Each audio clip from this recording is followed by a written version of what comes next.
السلام علیکم ورحمۃ اللہ تعالی وبرکاتہ۔ امید ہے کہ میرے سارے دوست خیریت سے ہوں گے۔ اللہ تعالیٰ آپ لوگوں کو یوں ہی شاد و آباد رکھے۔ اللہ آپ لوگوں کے کاروبار میں بے پناہ برکتیں عطا فرمائے۔ عزیز ناظرین، میں آپ لوگوں کو ایک سوال اور اس کا جواب دوں گا، اور اس کے بعد ایک چھوٹی سی کلپ آپ لوگوں کو علامہ مفتی سلمان اظہری کی سناؤں گا۔ اس کلپ کو آپ لوگ بغور سماعت کرنا۔ دوستو، سوال یہ ہے کہ سجدہ کرنے کا مسنون طریقہ کیا ہے؟ آج کل بہت سارے لوگوں کو معلوم نہیں ہے کہ ہم سجدہ کیسے کریں، تو میں بتاتا ہوں کہ امام اعظم کے نزدیک جو مسلک ہے وہ ہے کہ سجدے میں جاتے ہوئے پہلے زمین پر وہ عضو رکھا جائے جو کہ زمین سے زیادہ قریب ہے، یعنی پہلے گھٹنا پھر ہاتھ رکھیں۔ اس حوالے سے دلیل حضرت وائل ابن حجر رضی اللہ تعالی عنہ کی روایت ہے کہ میں نے رسول اللہ صلی اللہ علیہ وسلم کو دیکھا کہ وہ اپنے گھٹنے ہاتھوں سے پہلے زمین پر رکھتے تھے۔ علماء کی ایک بڑی جماعت جن میں امام شافعی، امام احمد بن حنبل بھی شامل ہیں، انہوں نے بھی اسی روایت کو راجح قرار دیا ہے اور اسی پر عمل کیا ہے۔ پیارے عزیز ساتھیوں، تو آپ لوگوں کو معلوم چل گیا کہ سجدے میں جاتے وقت پہلے ہم جو ہے گھٹنا رکھیں، پھر اس کے بعد جو ہے اپنا ہاتھ رکھیں سجدے میں جاتے وقت۔ تو یہ ایک سوال میں نے آپ لوگوں کے سامنے اس کا جواب دیا۔ آئیے اب آپ علامہ مفتی سلمان اظہری کی ویڈیو سماعت کر لیجیے۔ آپ کو پتہ ہے وہ صحابہ اکرام رضوان اللہ تعالی علیہ مجمعین جن کی زندگیاں، جوانی کی زندگیاں بڑی عزیز ہوتی، ہر آدمی جوانی میں عیش کرتا ہے، مگر مدینے کے ان جوانوں کو ہم نے دیکھا ہے آج شادی ہوئی، آج دلہن کو گھر لایا ہے، دلہا اپنی دلہن کے ساتھ سہاگ رات میں مصروف ہے، لیکن جنگ کا بگل بج گیا، باہر مدینے میں آواز آنے لگی، رسول پاک صلی اللہ تعالی علیہ وسلم احد کے میدان کی طرف نکل پڑے ہیں۔ یہ آج کا دولہا اپنی دلہن کو بستر پر چھوڑ کر نکل پڑتا ہے اور جا کر رسول پاک صلی اللہ علیہ وسلم کی جماعت میں شریک ہوا۔ جانتے ہو وہ خاتون بھی ایسی نہیں تھی کہ پیر پکڑ لے، کہاں سہاگن کو ابھاگن کیے جا رہے ہو، میرا کون ہوگا اس کے بعد؟ نہیں، خاتون نے کہا جاؤ اللہ حافظ، اگر سلامتی کے ساتھ آ گئے فخر سے غازی کی بیوی کہلاؤں گی، اور اگر شہید ہو گئے تب بھی فخر کروں گی کہ شہید کی بیوہ ہو۔ یہ رسول پاک کے معاشرے کے ان مثالوں کو تمہارے سامنے رکھ رہا ہوں جنہوں نے لذت آشنائی پالی تھی، حضور کی محبت کا مزہ لے لیا تھا۔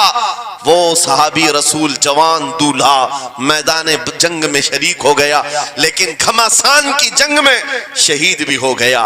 ایک رات کا دولہا شہید ہوا ہے جس کو اللہ کے فرشتوں نے غسل دیا تھا، حضرت حنظلہ غسیل الملائکہ۔ اور آپ کو پتہ ہے ایک نوجوان جو کالے رنگ کے تھے، حضرت عبداللہ اسود ان کو کہا جاتا ہے، حضور کے پاس آئے، کہا شادی کرنا ہے، شادی کرنا ہے، عمر ہو گئی ہے۔ حضور پاک صلی اللہ تعالی علیہ وسلم نے فرمایا کچھ ہے مہر دینے کے لیے، کچھ پیمال ہے؟ کہا کچھ ہے نہیں۔ کہا مہر کے لیے پیسے لے آؤ، شادی کرا دی جائے۔ اور اس کے بعد انہوں نے ادھر ادھر کیا، پھر حضور نے ہی ان کے لیے مال جمع کرنے کا انتظام کیا حضرت عثمان غنی کے ذریعے سے۔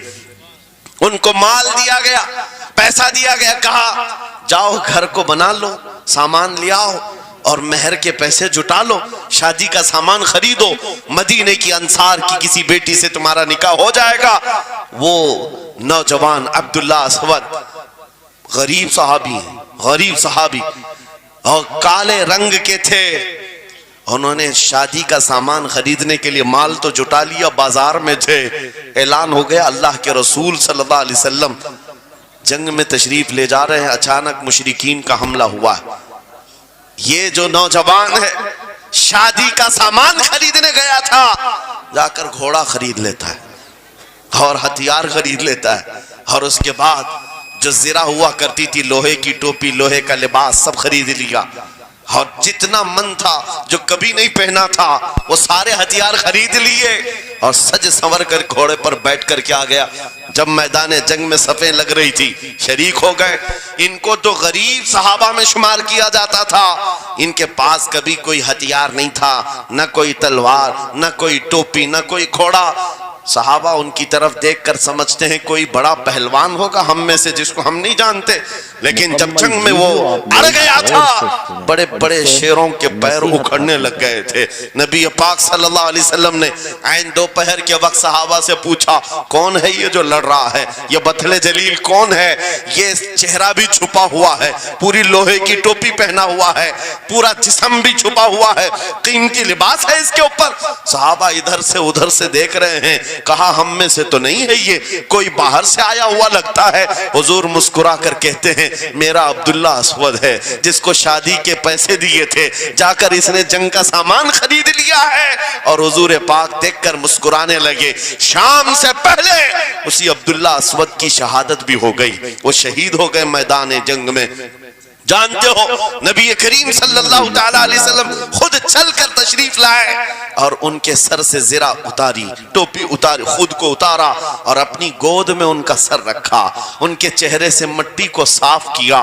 صحابہ کہتے ہیں اس قسمت پر قربان جائے، حضور کی گود میں ان کا سر دیکھ کر کے ہمیں رشک ہونے لگا۔ پھر حضور فرماتے ہیں من المؤمنین رجال صدقوا ما عاہدوا اللہ علیہ، مومنین میں سے کچھ بندے ایسے ہیں جنہوں نے اللہ سے کیا ہوا وعدہ پورا کر دیا ہے۔ میرے عزیزو یہ کٹ گئے، ختم ہو گئے، اپنے آپ کو فنا کر دیا۔ کون سی چیز تھی جو انہیں میدان میں لے آتی تھی؟ کون سی چیز تھی جو انہیں بستر سے اٹھا لاتی تھی؟ کون سی چیز تھی جو بازار میں شادی کے سامان خریدنے سے بدل کر وہ ہتھیار خریدنے پر آ جائیں؟ ارے جنگ میں جانا کوئی کرکٹ اور فٹ بال کا میدان نہیں ہے، ہتھیلی میں جان لے کر کے جانا ہے۔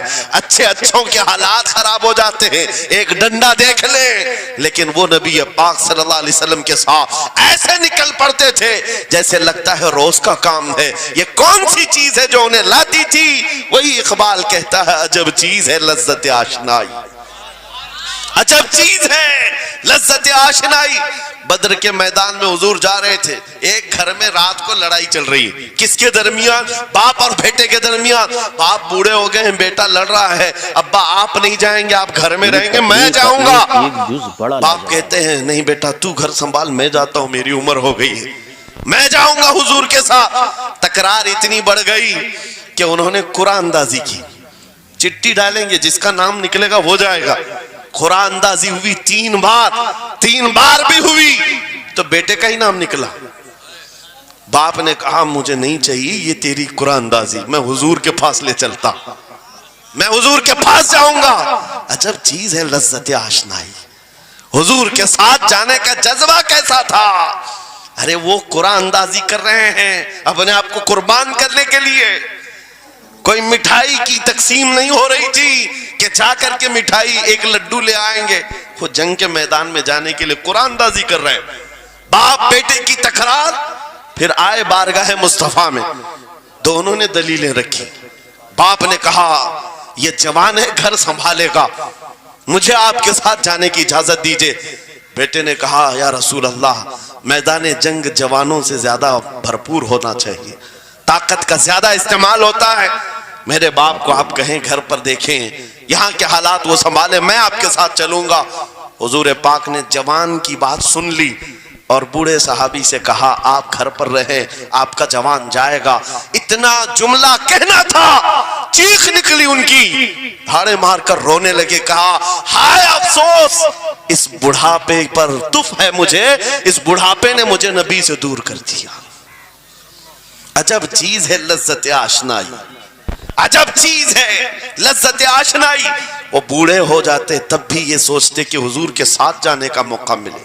ایک خاتون آئی، میں یہ سب مثالیں رکھتا ہوں، اے نوجوانوں پھر تم سے پوچھتا ہوں کیا لذت آشنائی تمہیں بھی ملی ہے؟